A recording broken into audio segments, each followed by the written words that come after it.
Hello sir, नमस्ते। नमस्ते। किस चीज़ की फैकल्टी सर? मैं बॉटनी पढ़ाता हूँ PW विद्यापीठ भवन कुआं में। जी सर। सर अभी जैसे नीट को 1 महीना बचा है और बहुत से स्टूडेंट जो घर से तैयारी कर रहे हैं, उनके लिए आप क्या कहना चाहोगे? देखिए, तैयारी अगर घर पे बैठ के भी कर रहे हैं या ऑनलाइन उन्होंने तैयारी करी है तो अभी सबसे ज़रूरी रहता है कि इस समय बच्चा फोकस रहे। जी।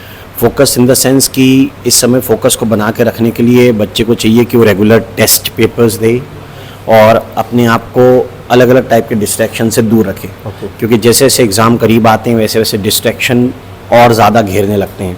मन में विचार आने लगता है कि नहीं होगा तो क्या होगा, मेरे मदर फादर क्या सोचेंगे, पड़ोसी क्या सोचेंगे। तो इन चीज़ों को अवॉइड करिए और अपने आप को एक अच्छे एनवायरनमेंट, एक हेल्दी एनवायरनमेंट में रखिए।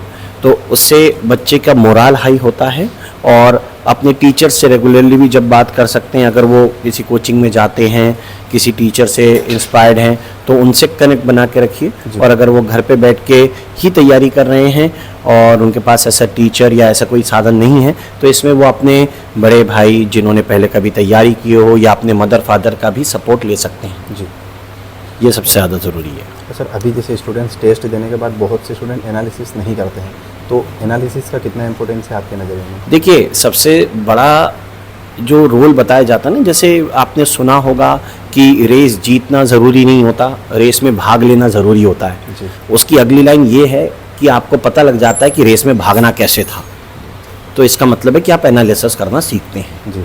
इसलिए आपको रेस में पार्टिसिपेट करना चाहिए और जब आप पार्टिसिपेट करेंगे टेस्ट में आपको अपनी गलती दिखेंगी। अगर आप अपना एनालिसिस प्रॉपरली करते हैं कि आपने किस पर्टिकुलर टॉपिक का क्वेश्चन गलत किया है, किस पैटर्न का क्वेश्चन गलत किया है, क्या आप ये मिस्टेक दोबारा से करते चले जा रहे हैं बार बार, तो आपको सुधारने की गुंजाइश रहती है। आप अपने आप को इम्प्रूव कर सकते हैं, नेगेटिव मार्किंग को रोक सकते हैं। मतलब एक प्लस पॉइंट होता है एनालिसिस अगर आप करते हैं। बिल्कुल। टेस्ट, इसलिए मैं हर टीचर आपको यही कहेगा कि टेस्ट ज़रूर देने चाहिए। हाँ। क्योंकि टेस्ट से आप अपना एनालिसिस निकाल सकते हैं। जी। ये सबसे ज़रूरी बात होती है किसी बच्चे के लिए।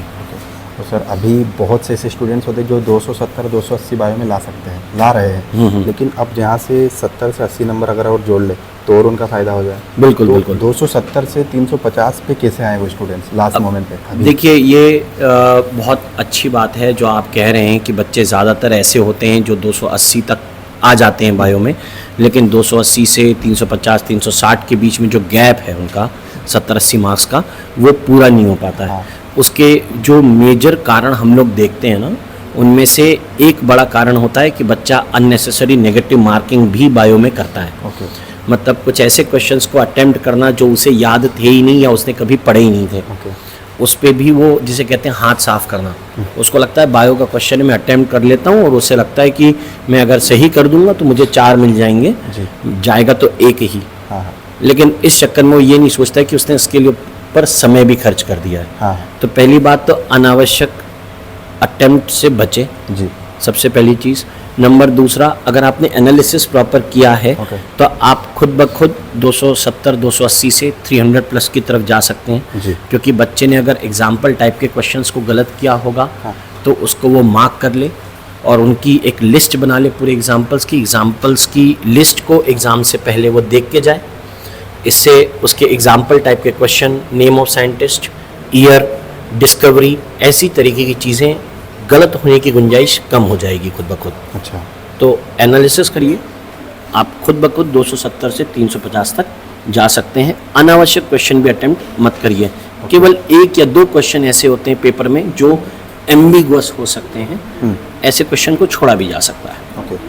तो सर अभी जैसे असर्शन रिलेशन के क्वेश्चन भी इस बार आ सकते आएंगे, तो उसके लिए स्टूडेंट्स बहुत कंफ्यूज हो जाते हैं कि दोनों ऑप्शंस लग रहे हैं उन्हें, तो उसे किस तरह से मैंने प्रिपेयर आपको करें? जैसा मैंने कहा ना कि 1 या 2 क्वेश्चन ही ऐसे होते हैं जहाँ एम्बिग्विटी होती है बायो में। जी। ठीक है, तो ऐसे में भी असर्शन रीजन में इंक्लूड भी कर लेता हूँ उसमें। ओके। तब भी ये तो ये है कि अगर बच्चे को बाकी जगह कॉन्फिडेंस है, या तो वो असर्शन रीजन को छोड़ दे, जी। या नंबर दूसरा असर्शन रीजन को सही तरीके से अटेम्प्ट करने का जो मेथड है, हाँ। जैसा हम कहें कि पहले एम्स का पेपर अलग होता था, हम लोग बच्चों को यही सिखाते थे, पहले रीजन पढ़िए उसके बाद असर्शन पे जाइए।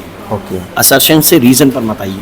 वह असॉर्टेड है, मतलब अलग अलग स्टेटमेंट्स, तो सोच समझ के आपको पढ़ना होता है। रीजन हमेशा असर्शन से जुड़ा हुआ रहेगा। ओके।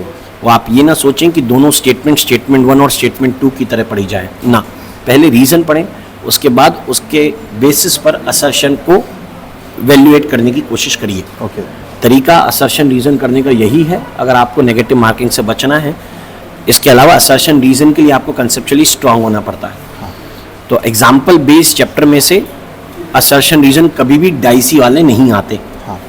वहाँ पे डायरेक्ट आंसर आता है। Okay. मतलब आंसर जिसका दो होता हो, दोनों स्टेटमेंट सही हो और रीजन नहीं होता हो, क्योंकि फैक्ट के बेसिस पर असर्शन रीजन नहीं बनते। कंसेप्चुअल चैप्टर में केवल कंफ्यूजन हो सकता है, तो उसके लिए प्रैक्टिस मैं रिकमेंड करता हूँ। Okay, thank you sir.